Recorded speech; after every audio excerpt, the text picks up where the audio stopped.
Hello, everybody. My name is Michał Martyniak. I'm a senior machine learning engineer at DeepSense. And today I'll be talking about Kubeflow pipelines on Google Cloud Platform. This service is called Vertex AI. That's my main focus for today. And basically what it is, it's another way for building pipelines in the cloud. Agenda for today is I'll quickly give you some introduction to the landscape of pipelines and what are assumptions, my assumptions regarding this presentation. Then I'll cover what Kubeflow and Vertex AI are. And then I'll show you some code, how to build a very simple pipeline and how to deploy it. Of course, some theory is also needed. So I'll talk about core concepts of Kubeflow pipelines, and then I'll present you some gotchas, some common gotchas. So things that are not that obvious when you start writing pipelines. There are some traps that I fell into, and at the very end, I'll give you my conclusions. Would I still use it? We'll see. So yeah, basically, there are plenty of solutions. There are plenty of technologies that allow you to build pipelines. There's Apache Airflow, there's Kedro, Pachyderm, SageMaker, there's DVC pipelines, Pandas, MLflow, scikit-learn, and there's a full spectrum of difficulty. So you can start with something simple as Pandas, and you can go with something full-blown end-to-end like Kubeflow, for example. Yeah, it's often very difficult to make a choice when you're building something for yourself or for a big project.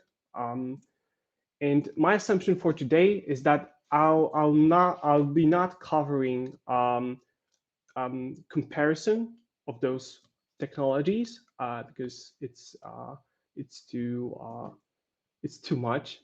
Basically.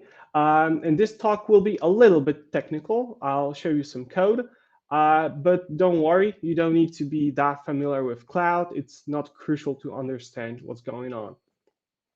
So yeah, let's talk about Vertex AI and Kubeflow. First, it's important to distinguish those two because Kubeflow is a toolkit. It's a set of building blocks that allow you to build machine learning platforms and workflows. And it's been open sourced by Google some time ago. But the important part is that it works on Kubernetes cluster. That means that you need to have that cluster in the first place. You need to configure it or rely on some previously configured instances, right? So there's some maintenance effort, some configuration is required. And on the other hand, Vertex AI, if you have some experience with SageMaker on AWS or Azure ML, it's almost the same. It's very similar. And it contains multiple ML-related services, like Model Garden, where you have access to LLMs, you have model registry and all of that. It's also in Kubeflow. I'll show you that. And the main benefit of using Vertex AI is that some of those services can be named serverless, right? You don't need to manage things like pipelines, for example. I'll show you that. And under the hood, it supports two types of pipelines written in TensorFlow extended or in Kubeflow pipelines. But today I'll not cover how to build TensorFlow extended pipelines. Okay, in Kubeflow in itself, it's quite complex machinery. It contains many components, many building blocks. And pipelines are just one of them. There's also KF serving for model serving. There are also operators for different machine learning frameworks like PyTorch. And And all of that runs on top of a cluster. But given that all major cloud vendors support running a managed version of Kubernetes, for example, GKE or AKS, EKS, you could theoretically deploy Kubernetes on those, but today we'll not be doing this. Okay, but I tried. I deployed an instance of Kubeflow on my local machine, and on the left-hand side you see a screenshot, and you can see that there are notebooks, models, volumes, experiments, and pipelines. And on the right-hand side, you see Vertex AI UI, which has all of that. It's almost the same. So let's talk about KFP itself. KFP, Kubeflow pipelines. Here's an example DAG, directed acyclic graph. As the name suggests, there couldn't be any cycles, so components or steps cannot work recursively. And here we have 3 steps. First, attempts to import data from Google Cloud Storage. It produces some artifact, then it becomes an input to train test split component. So there's this notion of output artifacts producing some metadata. And components are essentially containers. They run a specific piece of code that does some business logic that you need. But under the hood, basically, it's managed by pods. So yeah, let's build something together. Basically, you need to have a couple of things configured before. You need to have access to GCP, enable Vertex AI API. You need to also provide some service account with configured permissions. And it would be best to also configure gcloud CLI on your local machine, so you're authenticated. Then you can like deploy your code to GCP. And speaking of code, here I have 2 blocks of code. The first one defines using DSL, which is domain specific language, a module from KFP. It decorates my function called say hello. This component takes one argument and it returns 1 value. But this component is being used or called attached to my pipeline. And as you can see in the second block, there's only 1 component in that graph, in that DAG. And my pipeline also takes an input parameter called recipient. I'll show you how that looks like, what that looks like. But before we submit our job, we also need to configure something. In the first block, we provide a bucket name that will behave as it will be our storage for artifacts, if any. Our logs will be saved there if we want it. In the second block, I initialize KFP to use our credentials for GCP, but I also compile our Python code. And what I mean by compile is that those decorators will be converted into YAML files. I mean, your functions will be converted into YAML. I'll show you that. In the third and fourth block, I just configure the job and then I run it. If you want to provide your own service account, your custom service account, you can do that also. So when I submit my job, here you can see it succeeded.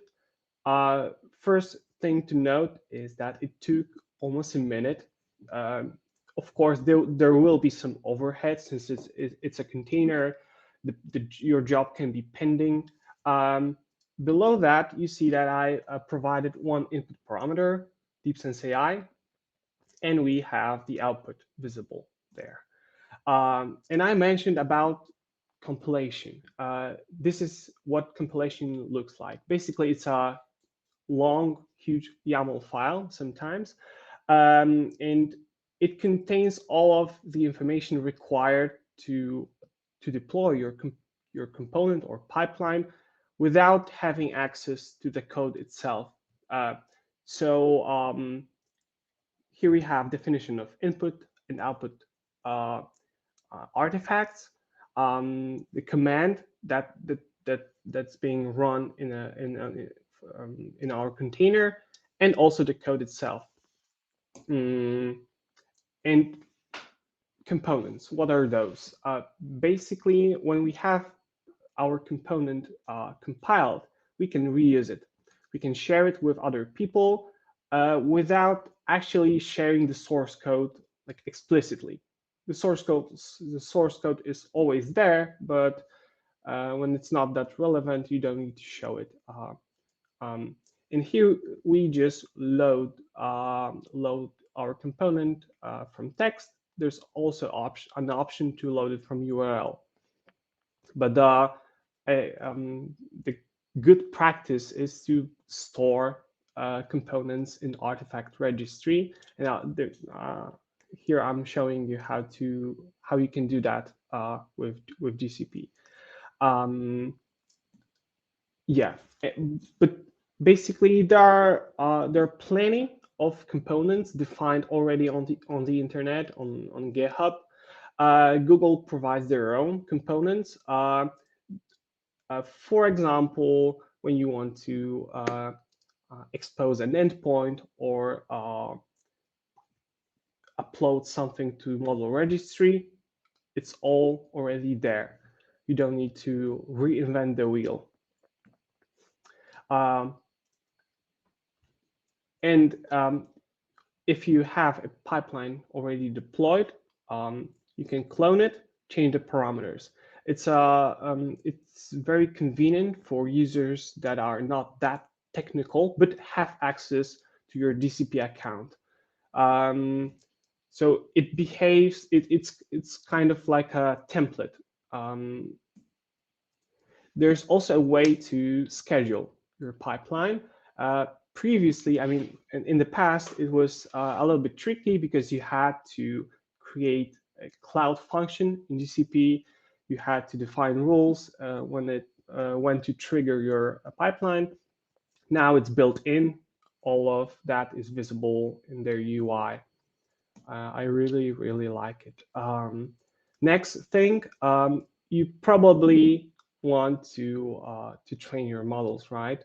And you need GPU for that. Of course, there's a way to do that. You can also tweak your CPU and memory requirements. The default option is E2 standard 4.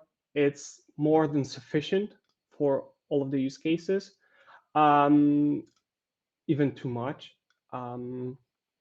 So yeah, another pipeline that I have for you today is pipeline that fetches the data and stores an artifact. It does not return a string, it returns an artifact of type dataset. So now I'll be talking a little bit more about artifacts.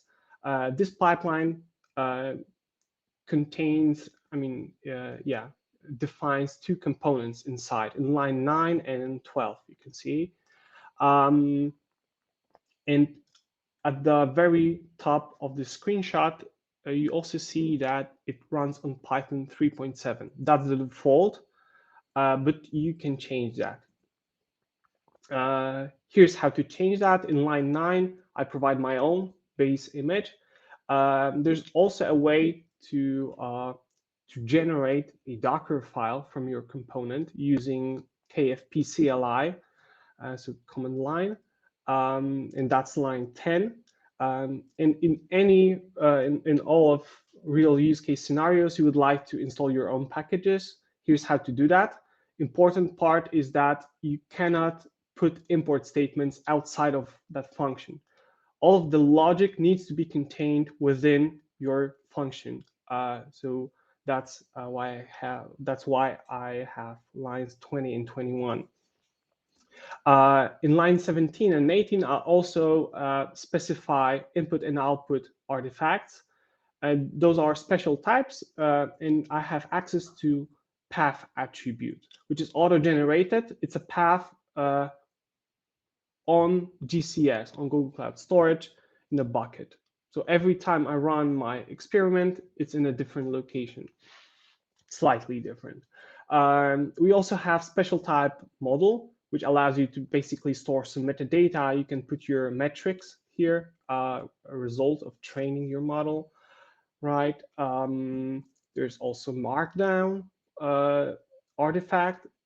In this example, I'm just creating a simple pandas data frame, and then I ask for Markdown representation of that. And then in Vertex UI, I see that it's being rendered correctly. Yeah, I really like that.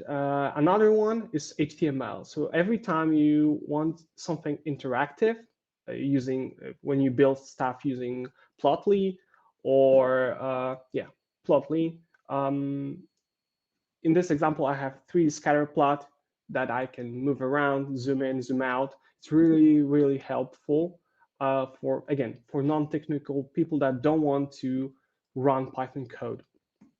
And yeah, there are 3 types of components. On my previous examples, I've been using lightweight components that are just Python based, and one function equals to one container. The benefit of using those are that those are trivial to start with, but unfortunately, there is a lot of boilerplate when you want to create small components, small functions. Then you need to basically install dependencies every time you run your pipeline. That's problematic sometimes. When you're using containerized components, that's my preferred way. You basically you're able to have your code in multiple files and multiple modules, and also define multiple components in one container. You don't need to worry about writing Docker files because those are auto-generated, and for most use cases, that's enough. That's sufficient. It saves a lot of time because dependencies are installed once and baked into your image.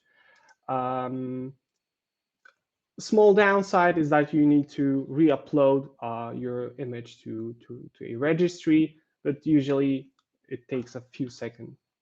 The last type of components is container component. Basically, you bring your own container. It can be written in any language. So as long as your container defines input arguments and outputs some files in a good way, it's well designed, then you could use that, and no need to rewrite it all into Python. There are also pre-built containers. Just so you know. So my winner is containerized component. Gotcha. So things to be aware of. There are some small traps. So if you want to define a graph that depends on execution of previous tasks, a natural thing to do would be to just write an if statement. If task 1 that output equals something, or if it's true, then I want to call another component. That's not that easy because task 1 that output is a non-empty object, parameter task as far as I remember, and it will always execute. So what you need to do is to use a special syntax provided by KFP. You're just using dsl.if, and so on and so on. Another thing, when you want to debug your pipeline, let's assume that it's pretty complex, and you only want to see the output of one component. You want to isolate that.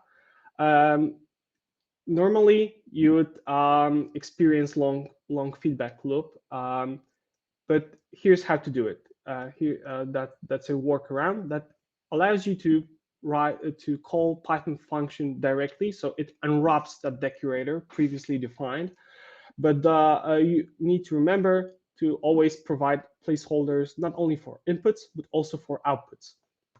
And in order to achieve that, I had to create a mock object, let's say. I hope that they will resolve that issue soon. Yeah. Another thing, if you love having config files for your experiments for storing hyperparameters, you would need to re-upload them every time to GCS because all of artifacts must be stored there. And a simple workaround or automation would be to just have a function that uploads it every time you run a pipeline, and then it will be imported. Conclusions. Why I like KFP? To me, they have well-written documentation. There are a lot of examples, not only trivial ones. So we can find some advanced projects. Usually, everything worked as expected. DAGs always improve readability, so it's not only a benefit of using KFP, but DAGs overall. I like that there's emphasis on reusability. The UI worked great. It's snappy. It's beautiful. And I also like that when you deploy a pipeline, your clients or other non-technical people could easily use your results.